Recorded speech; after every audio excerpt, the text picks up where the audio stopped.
Hello, everybody. My name is Alex Ybarra, and I'm the state representative for District 13. I'm also the ranking member on the House Education Committee. So today we're going to discuss a little bit about what happened in education.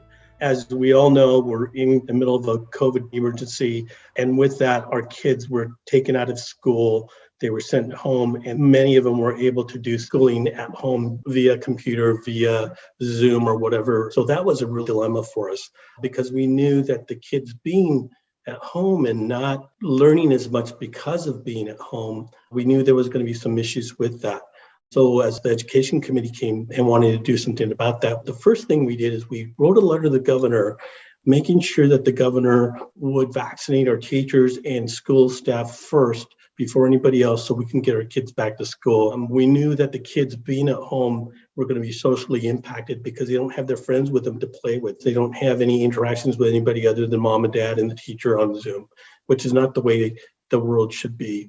And so there's a lot of mental issues that were popping up from here to there, from school district to school district, and we came up with some solutions, one of them being a bill to bring more counselors to the schools so the kids have somebody to talk to while they're at home. And another problem about being at home for those kids was they were losing their education.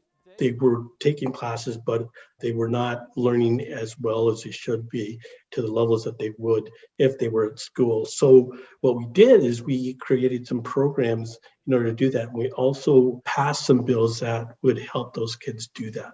One of the dilemmas that happened, also just one example, is our seniors. Because our seniors were at home, they weren't able to take some of those classes like ag or FFA type classes or welding or things like that they needed to take in order to graduate from high school. So there was a bill passed through the committee that would put an emergency waiver for those seniors because they weren't able to take those classes. They would get a waiver to waive that particular credit so they could graduate. So come this June or so, you'll see a lot of kids without all the traditional credits that they would need to graduate, but now are using this waiver in order to graduate. So that's another really good thing that happened. So those are really good things. And we're working really, really hard in order to help our kids come through this effort. But it was a really tough thing to do. Looking forward to next year and looking forward to the kids getting to school as soon as possible. It's starting now, starting slow, but it's starting. We just hope that kids can make it through and the parents can make it through because it's a really difficult situation we're in at the moment.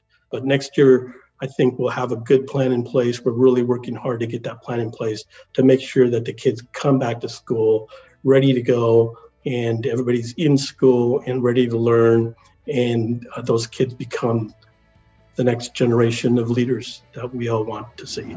Thank you.